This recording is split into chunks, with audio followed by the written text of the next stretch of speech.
तो हो चुका है एक बार फिर से नई सरकारी बम्पर भर्ती का ऐलान।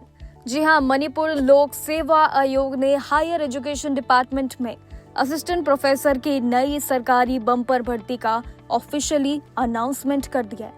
जी हां, आपको बता दें इस बार 419 पोस्ट पर ये मेगा रिक्रूटमेंट होने जा रही है, जिसमें biochemistry, botany, chemistry, English, computer science और 22 ऐसी डिफरेंट सब्जेक्ट्स पर ये शामिल होने जा रही है भर्ती। देखिए, आपको बता दें कि अगर आप असिस्टेंट प्रोफेसर की ड्रीम जॉब पाना चाहते हैं तो ये आपके लिए पड़ाव उतना आसान भी नहीं है। जी हाँ, आपको बता दें कि इसके लिए तैयार जरूर हो जाइए, क्योंकि एमपीएससी ने ये नोटिफिकेशन के थ्रू 419 पोस्ट की घोषणा कर दी है। लेकिन प्रोसेस अभी स्टार्ट नहीं हुआ है, आपको पहले ही बता दें, क्योंकि ऑनलाइन एप्लीकेशन प्रोसेस आपका 15 दिसंबर 2025 से शुरू होगी, जो कि 19 जनवरी 2026 तक आपका ये आवेदन प्रक्रिया चलेगा।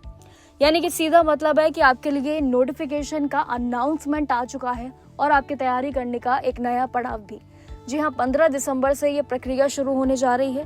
और साथ ही आपको बता दें कि इसका मतलब है कि टाइम आपके पास उतना है, लेकिन फॉर्म आते ही डिटेल्स भी आपको उतनी ही जरूरी भरनी पड़ेगी, यानी कि जल्द।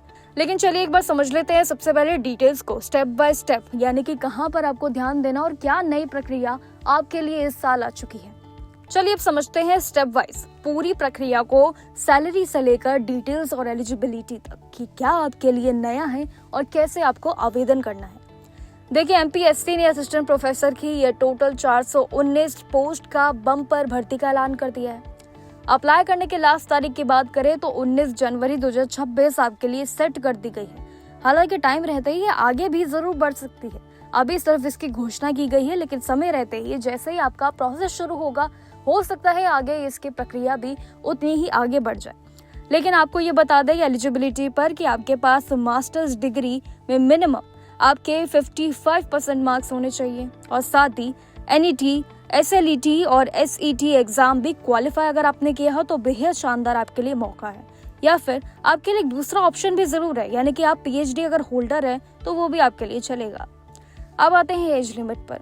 देखिए, 21 से लेकर आपके लिए 30 से ज्यादा, यानी कि 21 से लेकर आपके लिए 38 इयर्स तक आपकी एज लिमिट रखी गई है। वहीं सैलरी पर चलिए अब आ जाते हैं, जहां पर अक्सर उम्मीदवारों को बेहद इंतजार होता है कि सैलरी पैकेज बदला है या फिर वही है। देखिए, सैलरी की अगर हम बात करें तो बहुत ही अच्छा पैकेज इस बार आपको देखने को मिलेगा, यानी कि 15,600 से लेकर आपके लिए 39,100 का पूरा सैलरी पैकेज आपको दिया जा रहा है। और साथ ही आपको खास बात बता दें कि एजीपी 6,000 भी आपको मिलेंगे। देखिए, सिलेक्शन प्रोसेस में अगर हम बात करें तो एग्जाम आपको नहीं देना है, यानी कि आपके लिए शानदार मौका है, सैलरी अच्छी है और साथ ही एग्जाम भी आपको नहीं देना है। देखिए, सबसे बड़ी बात आपको बता दें कि इस साल कई ऐसी बम्पर भर्तियां निकली थी जो बिना एग्जाम वाली थी, और ये भी उन्हीं में से एक पोस्ट है। आपको बता दें graduation, post graduation, NET, PhD आदि में अगर आप मिले हैं तो अंकों के अनुसार आपको आधार पर मेरिट लिस्ट पर बनाई जाएगी। अब लास्ट में अगर हम बात करें अप्लाई स्टेप्स की, तो वो भी समझ लो, जहां पर आपको जरूरी है समझना। देखिए, कुछ नया प्रोसेस है या फिर पहले जैसा है वो अब जान लेते हैं। अप्लाई करने के लिए सबसे पहले आपको मणिपुर पब्लिक सर्विस कमीशन की ऑफिशियल वेबसाइट पर जाना होगा। www.mpcmanipur.gov.in पर जाना होगा।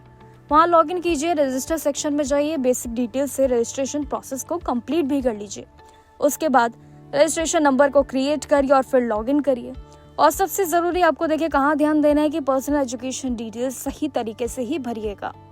अपना लेटेस्ट फोटो, सिग्नेचर स्कैन करिए, अपलोड कीजिएगा और उसके बाद प्रीव्यू करके जर्नल ओबीसी उम्मीदवारों को, यानी कि इसमें एप्लीकेशन फी की देखिए सीधी बात करें तो 600 से लेकर, और एससी एसटी के उम्मीदवारों के लिए बात करें तो 400, यानी कि 600 सिर्फ जर्नल ओबीसी उम्मीदवारों के लिए है, और एससी एसटी उम्मीदवारों को बता दें कि 400 उनको एप्लीकेशन फी सबमिट करनी पड़ेगी जैसे ही आप आवेदन के लिए अपना फॉर्म फिलअप करने जा रहे हैं।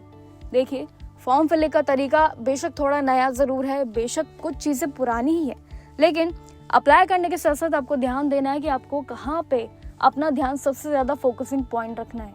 यानी कि अभी नोटिफिकेशन आई है, लेकिन धीरे धीरे इसकी और डिटेल्स भी आएंगी, तो वो हम आपके साथ शेयर करेंगे। तब तक के लिए बने रहिए जॉब अलर्ट पर और देखते रहिए जागरण जोश फॉर जॉब अलर्ट और सरकारी अपडेट्स।